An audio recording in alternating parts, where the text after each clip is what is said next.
In my past life, I was nothing more than a cover for his disgraceful sibling relationship.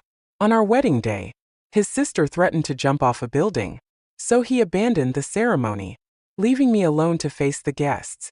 Later, I got pregnant and gave birth, but his sister played her tricks again, and once more, my husband left me behind. In the end, it all led to a tragic childbirth. When I opened my eyes again, I found myself back at the scene of that absurd wedding. This time, I didn't beg him not to leave like before. Instead, I quietly adjusted his suit and told him softly, "Be careful on your way." Shane, holding my hand with an apologetic expression, said, "I'm sorry, Emily." Shane's sister, Samantha, was utterly dependent on him, emotionally and materially. She demanded everything from her brother.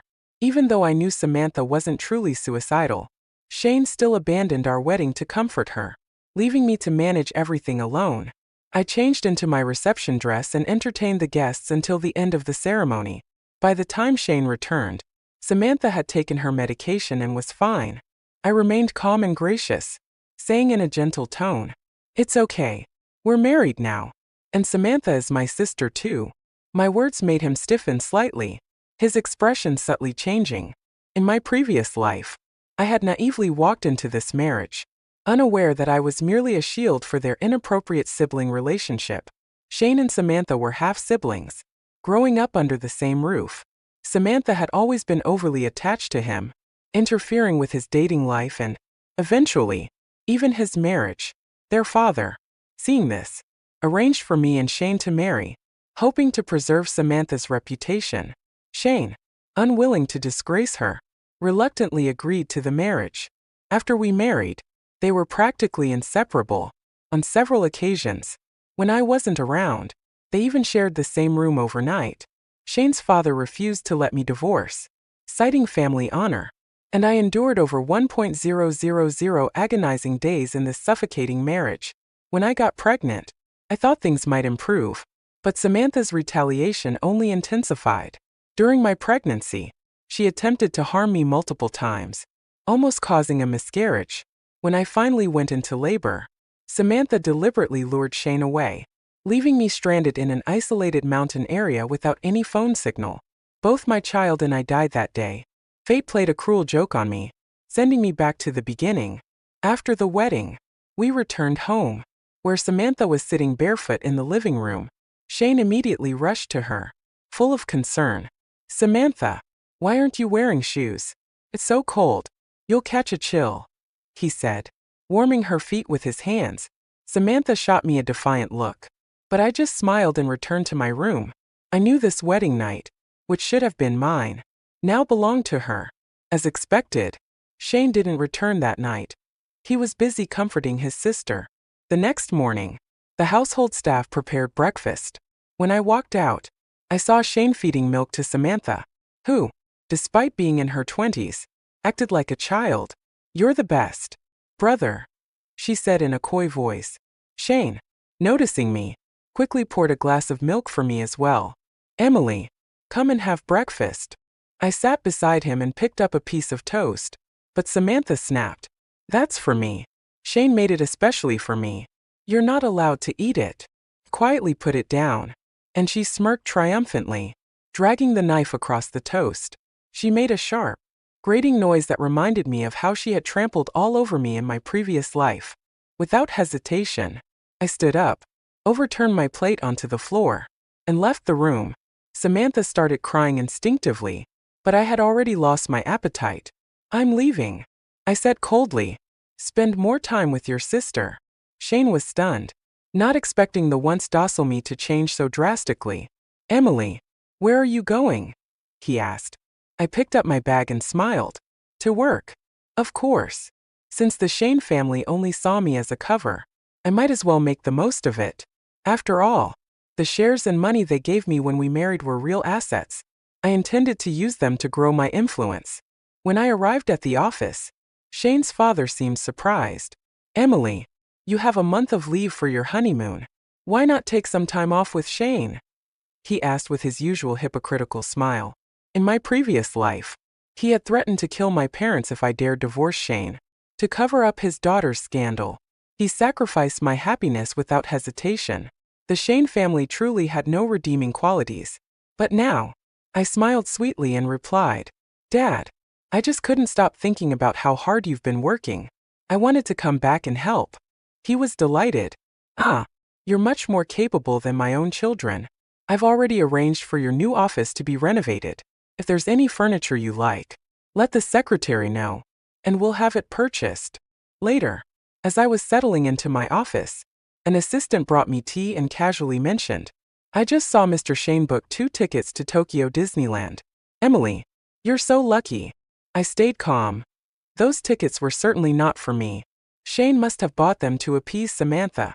Before leaving, Samantha dropped several hints to provoke me, but I ignored her. Shane, feeling guilty, asked, "Emily, what gift would you like me to bring back from Japan?" I smiled warmly and said, "I don't need anything.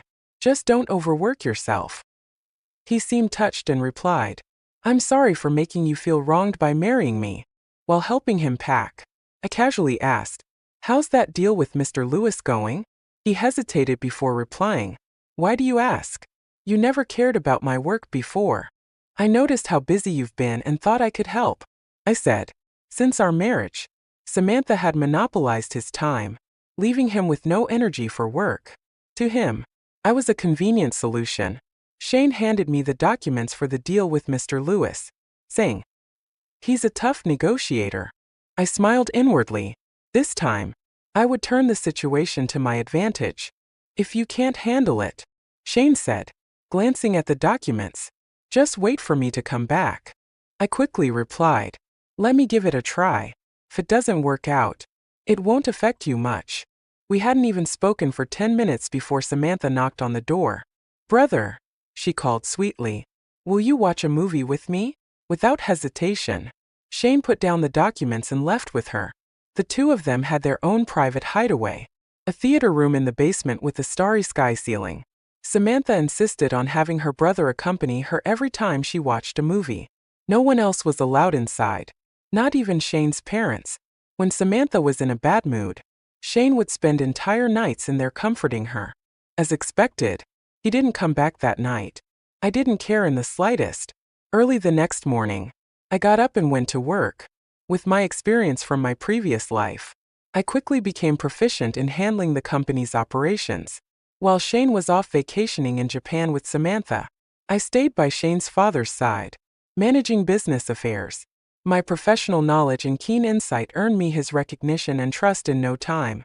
Shane's father often sighed, lamenting, "I've raised 2 children, but neither is as reliable as my daughter-in-law." When Samantha returned from Japan, she was in high spirits, flaunting a necklace Shane had bought for her. "Sister-in-law, did you know? My brother and I spent 3 days at Disneyland. We tried every ride and even bought matching rings."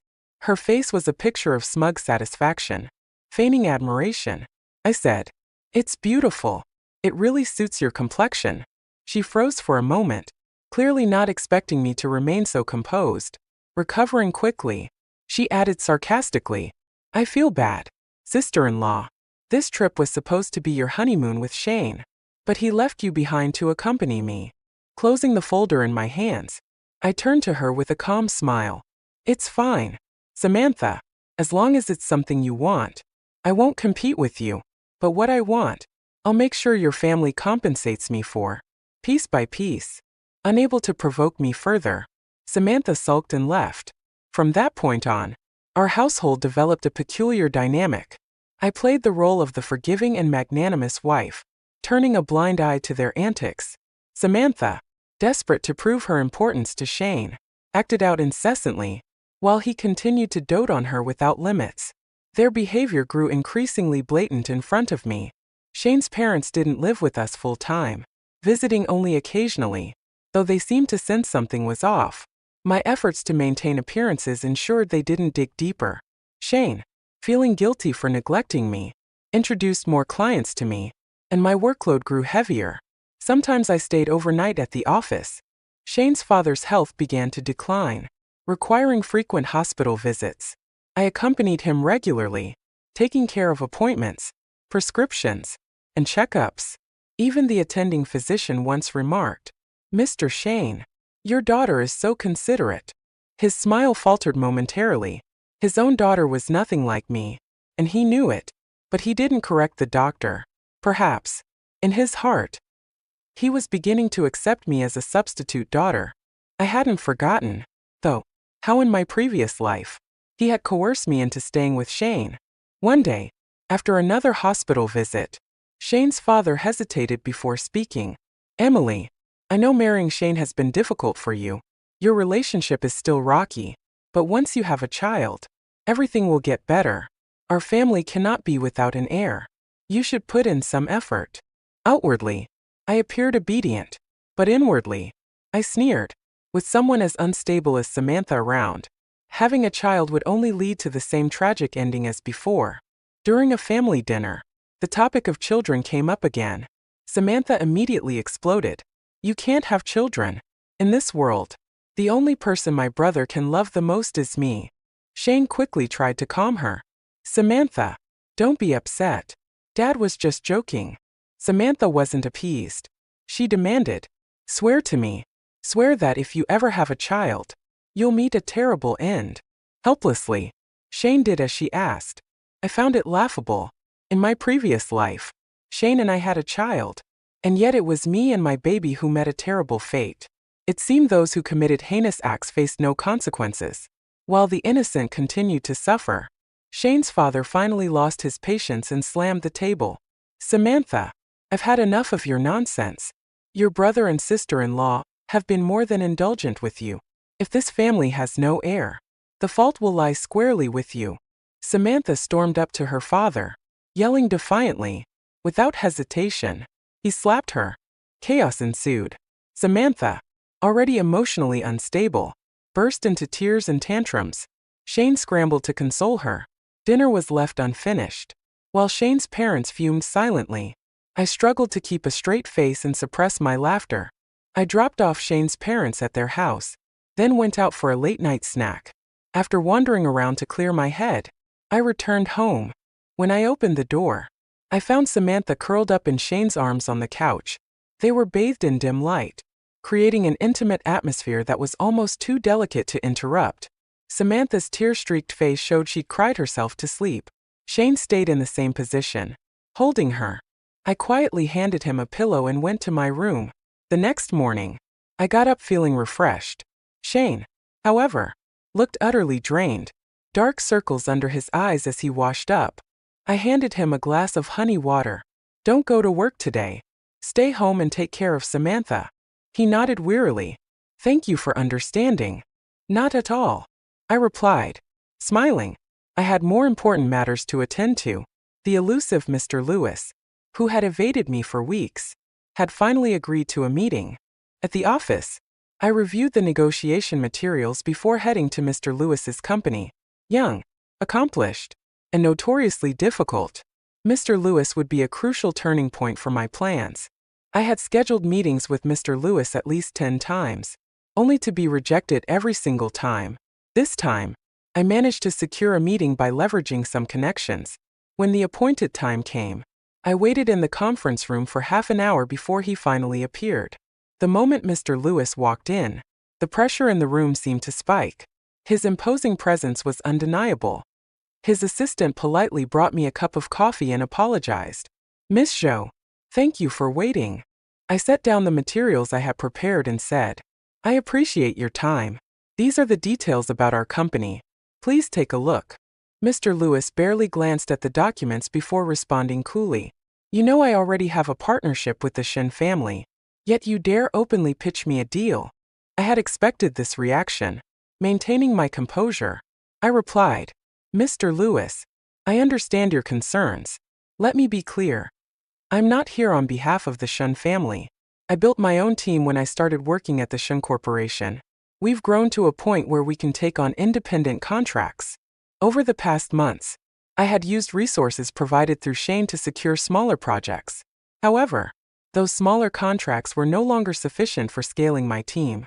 If I could secure a deal with Mr. Lewis, I would have enough leverage to establish my independence completely. Business is about profit," I continued.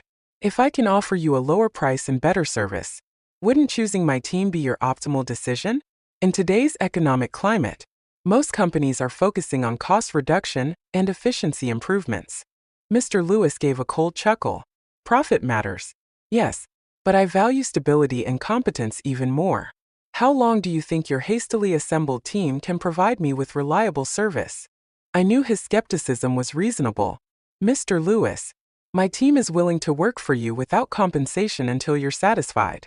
Here, I said, flipping to the final page of my proposal, are examples of past projects we've completed. I've handled independent contracts myself and delivered results. You won't be taking a loss by giving us a chance. Perhaps my sincerity moved him. Mr. Lewis finally relented, agreeing to give us 3 months. If he was satisfied with our work, he promised a 3-year contract. I left his office feeling victorious, my gratitude immense. That night, I worked late, returning home only to hear laughter echoing from the basement theater where Shane and Samantha were once again spending time together. The sound made my skin crawl, and I quickly retreated to my room to sleep. For the next few days, I threw myself into work, often staying at the office until the early hours of the morning. Without my presence at home, Shane and Samantha became even bolder in their behavior. One day, a neighbor joked, "Miss Jo, if you weren't around, I would have thought those two siblings were a married couple." I merely smiled, not bothering to respond. After all, wasn't that what they wanted? To play husband and wife? I decided to let them have their way. During this time, I essentially lived at the office, pouring all my energy into leading my team and perfecting our projects. Even Shane's father, who had always been critical, couldn't find any fault with my work. Since the disastrous family dinner, he had stopped pressuring us to have children, likely fearing that another public meltdown from Samantha would tarnish the family's reputation irreparably. With the money I saved during this period, I bought my parents a larger house and invested in several properties. My mother, unaware of the Shun siblings' twisted dynamic, noticed my unhappiness and asked gently, "Emily, be honest with me. Are you and Shane having problems?" I dismissed her worries with a casual, "No, everything's fine. Don't worry about me." She held my hand tightly. "We've saved all the money you've sent us. If things ever become unbearable, your father and I are here for you." I nodded firmly. My parents were the only people I could truly rely on in this world. As for Shane and Samantha, they were nothing more than stepping stones in my path to success. My relentless focus on work eventually caught Shane's attention. He began to notice how detached I had become from our home life, feeling a sense of unease. He approached me one evening and said, "Emily, you don't need to work so hard. I earn more than enough for us to live comfortably." I quickly brought up Samantha. "Your sister's still emotionally unstable. You should stay home and take care of her." Deep down, I knew Samantha's obsessive need for Shane was becoming a strain on him. Their relationship, born out of dependence, had grown complicated over the years, but even the strongest bond couldn't withstand the erosion of time. We had barely exchanged a few sentences when Samantha barged in, grabbing Shane's arm. "Brother, I want to see the ocean. Will you take me?" I seized the opportunity. "It's perfect timing," I said with a smile. I happen to have 2 vouchers for a hot spring resort near the coast. After seeing the ocean, you can relax in the hot springs. Samantha looked at me with disdain but still took the tickets. "At least you know your place," she sneered. "I've been meaning to try a hot spring anyway." I smirked internally. I had deliberately chosen the most expensive and remote resort, ensuring they would be gone for several days. By the time they returned, I planned to have secured Mr. Lewis's contract. Shane hesitated. "A week is a long time. Samantha, I have work to do." Samantha shot me a glare before turning back to Shane. "Just let her handle it. She's so eager to take over everything anyway." I chimed in. "Exactly. Leave the company to me.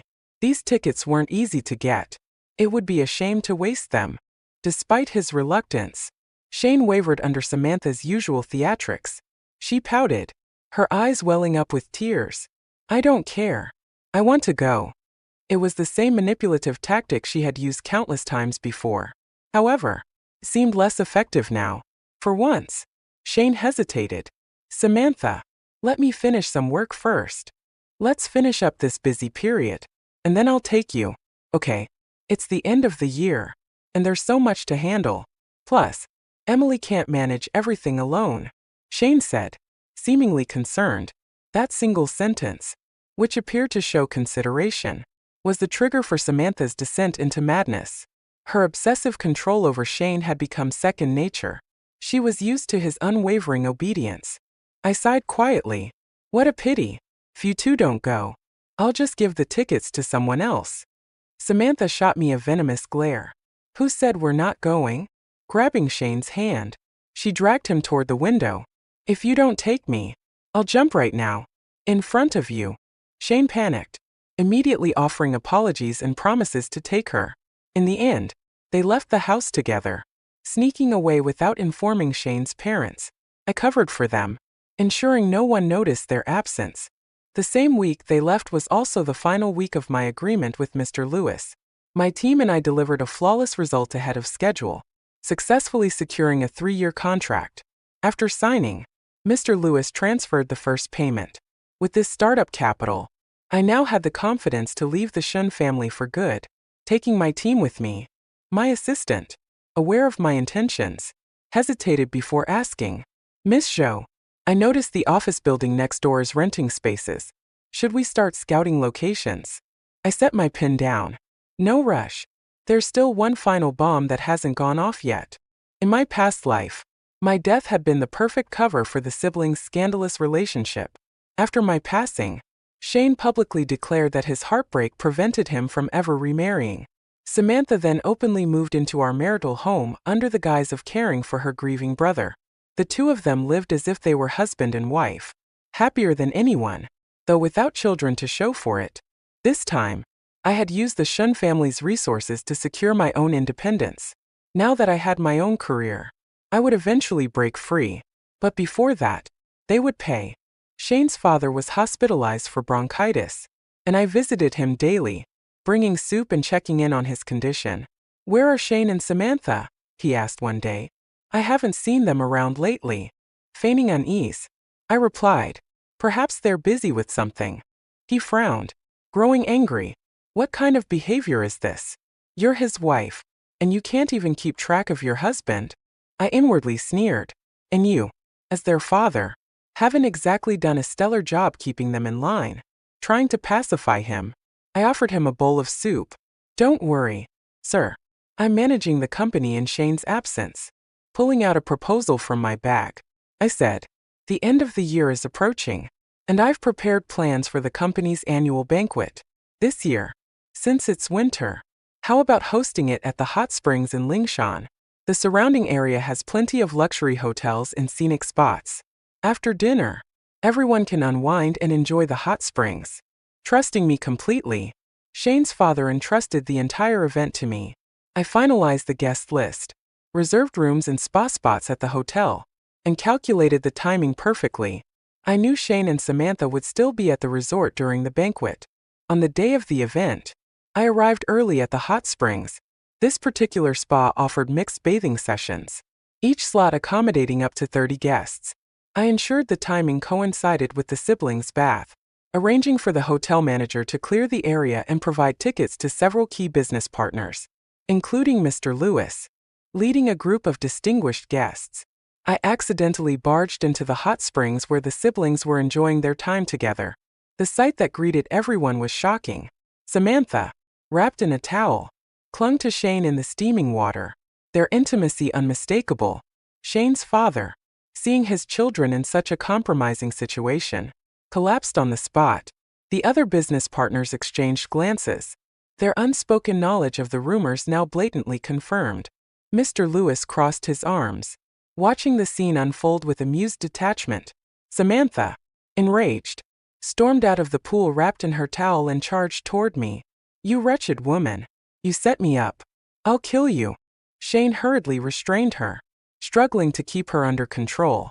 Feigning heartbreak, I said softly, Samantha, I've always treated you like my own sister.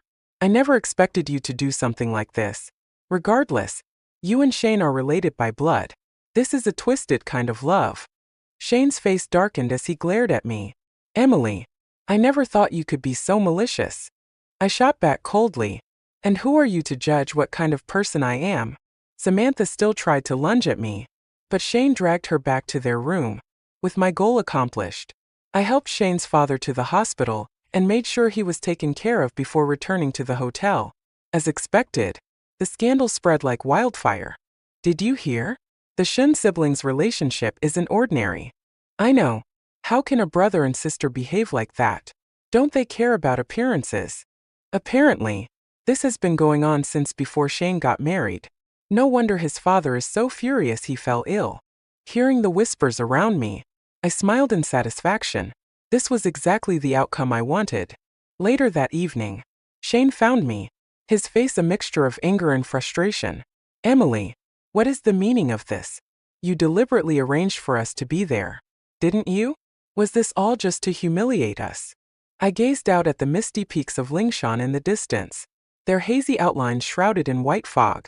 It reminded me of my previous life, trapped in an endless maze, crashing blindly through the fog.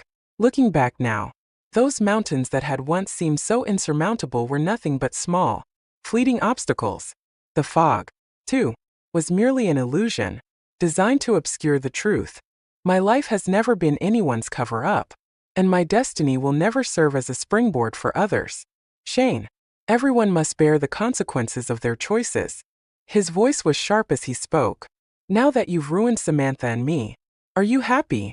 I corrected him calmly. I didn't ruin you. You did it to yourselves. From the very beginning, Shane had failed to set boundaries in his relationship with his sister. He allowed her to develop feelings she shouldn't have. And now the damage was irreversible. Samantha's mentally collapsing now. Are you trying to drive her crazy? He demanded. I let out a cold laugh. Don't worry. She won't lose her mind. In fact, this might just be the outcome she wanted. Someone like Samantha, with her obsessive and chaotic nature, doesn't care about public opinion or societal values. All she knows is that this scandal has rendered our marriage meaningless. She can now enjoy having you all to herself without restraint. She's probably thrilled. But you're different. Shane, I continued. You're the eldest son of the Shun family, raised as an heir. You're bound by the weight of public opinion and moral expectations. A secret affair might have been thrilling, but exposing it to the world is devastating for you. That's the real breaking point between you and Samantha. Shane's father, furious and overwhelmed, had been hospitalized again. Meanwhile, I carried on with the annual company banquet as planned. Outwardly, everything remained calm and orderly. I ensured the guests were well fed and entertained while allowing the scandal to ferment in the background. Occasionally, I even added fuel to the fire by feeding harmless but provocative rumors to the right circles. Once everything was set into motion, I finally took a moment to relax, sitting by the hotel window with a cup of tea and admiring the mountain scenery. Lingshan was particularly beautiful this season. The frost-covered trees on the mountains sparkled like snow-covered emeralds. As I sipped my tea, someone sat down across from me. I glanced up and saw Mr. Lewis. His tone carried a hint of admiration as he remarked, "Decisive and efficient. You understand the art of striking precisely where it hurts. You have guts." "Thank you, Mr. Lewis," I replied with a polite smile. He took a sip of his tea and said, "I've heard the best white tea from Lingshan is locally produced and never sold to outsiders." He glanced at the tea in my cup, his expression contemplative. I called over the server and ordered him a cup of the same tea. "That's correct. The production is limited, and it's usually not for sale. But I'm the owner, so I can offer you a cup, Mr. Lewis." Mr. Lewis showed no surprise. From the first time we met, he seemed to understand what kind of person I was. Someone with a calm mind, a sweet tongue, and ruthless methods. These were lessons I had learned the hard way in my previous life. "So, this stunt has probably ended your marriage with Shane, hasn't it?" he asked. I smiled faintly. "Not necessarily. We never registered the marriage officially." Oh, his curiosity was piqued. When we got married, Samantha was so insistent on preventing it from being legally binding that she threatened to end her life. In the end, the paperwork was delayed and never completed. In hindsight, it saved me a lot of trouble. Mr. Lewis traced the steam rising from his cup with his fingertips as if trying to grasp something intangible. His face was as composed as ever, his sharp eyes betraying a faint glimmer of interest, much like a predator eyeing its prey. "So, you're single now?" he asked. I shrugged. "Single or not, it doesn't matter much to me." His lips curled into a warm smile as he pulled out a business card. "It matters to me." The card bore a private number he hadn't shared before, a clear signal that our relationship could take a new turn. Without another word, he stood and left, his departure deliberate, leaving an air of intrigue in his wake. After finishing my tea, I went upstairs to check on Samantha. She was lying in bed, with Shane coaxing her to eat some porridge. "Please, Samantha, eat something. For me," he pleaded, his voice weary. She pouted stubbornly, refusing to open her mouth. When she saw me enter, her expression turned vicious. "You bitch, what are you doing here? Get out." I clapped my hands lightly and said with mock concern, "I'm just here to remind you both that your father is still in the hospital. Maybe you should care a little about whether he lives or dies." Shane's father had narrowly escaped danger, only to collapse again when he learned that the family scandal was spreading like wildfire. The doctors had stabilized him for now, but he woke up shouting about his shame and guilt, lamenting that he could no longer face his ancestors. The chaos in the Shun family had become the talk of the elite social circles, with rumors flying for an entire month. It was everything I had hoped for. After the scandal broke, I quickly packed my belongings and moved back in with my parents. They stood firmly by my side, urging me to sever all ties with the Shun family. Shane's father, weakened by his illness, had no energy left to manage the company. Shane, burdened by the fallout and Samantha's constant demands, struggled to focus on work. The Shun Group's business took a sharp downturn. Desperate, Shane eventually swallowed his pride and asked me to return to help. But by then, I had already rented an office in the neighboring building, establishing my own company. I started my own company with the team I had built and took along many of the clients I had brought from the Shun family. Now, the majority of them were my core clients. "Shane, when you decided to use me for your benefit, you should have known this day would come. Emily, no matter what you say, without the Shun family, you wouldn't be where you are today." Shane pleaded. "For the sake of old times, can't you come back and help me?" "For the sake of old times?" I sneered internally.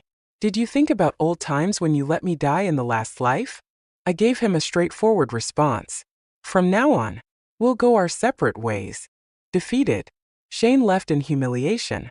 After that, I didn't bother keeping tabs on the Shun family's situation. All I heard was that the company was struggling and that Shane eventually had to sell it at a low price. As for me, my life was entering a brand new chapter. Wealth, status, and a thriving career were now mine. I could do whatever I wanted. Mr. Lewis had recently been visiting my company frequently, often using business discussions as an excuse to ask me out to dinner. Even my secretary noticed. "Miss Zhou, do you think Mr. Lewis likes you?" I simply smiled without answering. Men's affection is often superficial. It wasn't until I became successful that he started to see me in a different light. His liking me was nothing more than fascination with the novelty of a woman who could rise against the odds. My approach to him was clear. Neither actively pursuing nor rejecting him. Accepting his invitations was harmless, but I had no intention of chasing love. Even if I were to enter another marriage, it would have to be on my own terms. Mr. Lewis, ever patient, showered me with resources, introducing me to his network and connecting me with influential business leaders to expand my career. In return, I provided him with the best services within my capability. After all, mutual benefit is the foundation of any lasting relationship. Finally, unable to hold back, he asked, "What are you really thinking?" I thought for a moment before replying seriously. "Mr. Lewis, if I entered your circle as your woman and enjoyed your resources, what would happen to those resources if we were to part ways? Wouldn't they be immediately taken back?" He paused, momentarily stunned, because he knew the answer was yes. Romantic relationships are the most unreliable thing in this world. In my last life, once I lost my value to the Shen family, even my death didn't evoke a shred of sorrow from them. That's why I vowed to become someone valuable in my own right. not someone who relied on others to climb the ladder. This was the epiphany I had the moment I was reborn. Mr. Lewis's appreciation for me was rooted in my value. It wasn't until I stood as his equal that I became someone worth noticing and liking. He tried to reassure me. Wanting a career and my affection doesn't have to be mutually exclusive. I gazed at the horizon, where Lingshan remained as breathtaking as ever. The mountain peaks were shrouded in mist, bathed in the ethereal glow of moonlight. The scenery hadn't changed, but the way I saw it had. In the past, all I saw was an endless maze of fog-covered peaks. Now, I saw the extraordinary beauty of the mountains. Perhaps Mr. Lewis still didn't understand what I truly wanted. Was it a love between equals? A relationship founded on mutual respect and shared strength? Or perhaps it was the courage to meet someone at the summit of life. Eye to eye. These were choices I couldn't make in my last life.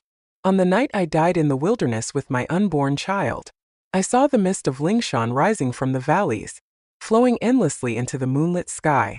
In that moment, I realized that the universe had always been giving me a sign.